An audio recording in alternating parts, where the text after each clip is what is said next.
en la frontera occidental, primero el Imperio Ruso y luego de la Unión Soviética. Ahora, en esta traducción literal, adquiere una nueva escalofriante lectura, ya que muy bien define el territorio geográfico y mental que amenaza con arrastrar al mundo a un abismo ubicado al otro lado del límite de la locura.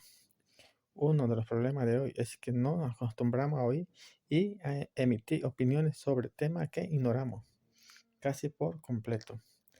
La arrogante civilización dominante durante siglos basó su poder sobre el otro, desconociéndolo y haciéndolo una lectura caricaturesca y superficial de todo lo que no encaja en su esquema o molde.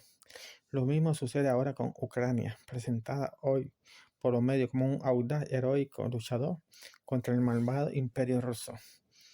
Dentro del pseudo democrático en que vivimos, la ignorancia es una arma infalible y de múltiples propósitos para tapar cualquier reflexión o música peligrosa que al poder le genera un ruido de opiniones independientes que confunden, desobedecen y desvían a cualquiera para que después de criticar de la estupidez institucionalizada se condenen con autoritarismo o intolerancia. Hace pocos años lo único que se sabía masivamente de Ucrania era que había formado parte de Rusia, que fue el lugar donde explotó la central de Chernóbil y donde las mujeres se destacan por su belleza. Todo lo que se aprendió en el mundo sobre este país a partir de 2014 fue una construcción mediática hecha por la parte interesada y experta en estas cosas dentro de su guerra cognitiva desatada contra Rusia. Ucrania es un bello lugar, rico en su naturaleza, cultura e historia, y como tantos otros países atractivo por sus recursos y la importancia geopolítica de su territorio. Ha sido condenado a ser partícipe de la lucha entre varios intereses de todo tipo, de predadores para controlarlo.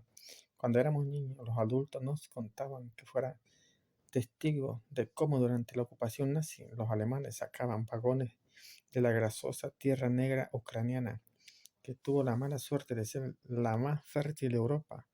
La Ucrania del principio del siglo pasado se conocía como el granero de Europa y en su periodo soviético llegó a ser el principal productor de acero en el continente.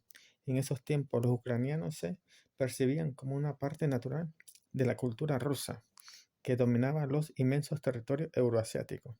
Nunca fue uniforme ni excluyente, incluso el nombre Ucrania era sinónimo de Malorrusia, la pequeña Rusia, igual que su vecina Bielorrusia, que significa Rusia blanca, los territorios limítrofes del sur y del sureste de Rusia. Después de la revolución bolchevique de 1911, Ucrania dejó de ser parte del Imperio Ruso y se proclamó República Soviética en el gobierno revolucionario de Lenin y los posteriores inspiradores por la idea de internacionalismo proletario promovieron el desarrollo del idioma y la cultura ucraniana, haciéndolo parte de la educación obligatoria en la República. Y así toda su población se hizo bilingüe, ya que el idioma de la comunicación intelectual entre los distintos pueblos de la URSS ya naturalmente era el ruso. En los tiempos soviéticos, los ucranianos pertenecieron simultáneamente a las dos culturas, que se percibía como una sola leyendo un libro, viendo películas, cantando en idioma ruso.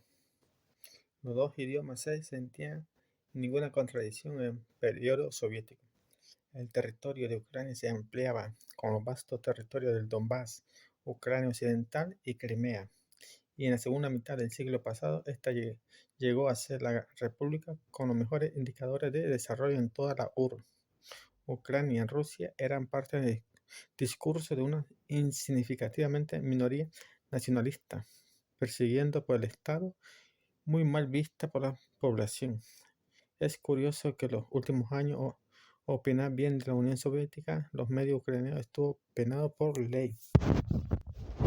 Y durante el corto pero intenso periodo de un fraude histórico conocido como la perestroika, la élite burocrática soviética, que ya no creía en ninguna idea socialista, optaron por capitalizar su enorme poder político, abriendo paso a la restauración capitalista para desbaratar la Unión Soviética. Fue necesario dividir varias partes en preferencia, enfrentándolas entre sí, con ayuda de medios de información y de los servicios de inteligencia occidentales. En toda la República de la URSS revivieron los viejos mitos y prejuicios nacionalistas, mezclando la medida verdadera histórica con mentiras y haciendo todo para abrir las heridas del pasado. Como el país pasaba por una aguda crisis económica y social, era fácil ofrecer culpables y acentuar las diferencias nacionales que habían existido, pero que nunca antes fueron causa de conflicto. Así fue que en el año 90, en territorio de la U, surgieron decenas de conflictos sangrientos entre Armenia, Azerbaiyán, Rusia, Chechenia, Osetia e Ingushetia, Transnistria, Moldavia, Georgia, Osetia, Abjasia, Tayikistán y otros. Ucrania todavía no estallaba, pero los medios libres manejaban por los grupos económicos ya dominaban todo el espacio informático, sembrando el odio nacionalista. Ucrania se presentaba a sus habitantes como el país más rico de Europa y se decía que si no fuera por los comunistas y por los rusos, el pueblo ucraniano que siempre alimentó podría tener su nivel de vida más alto que el de Suecia.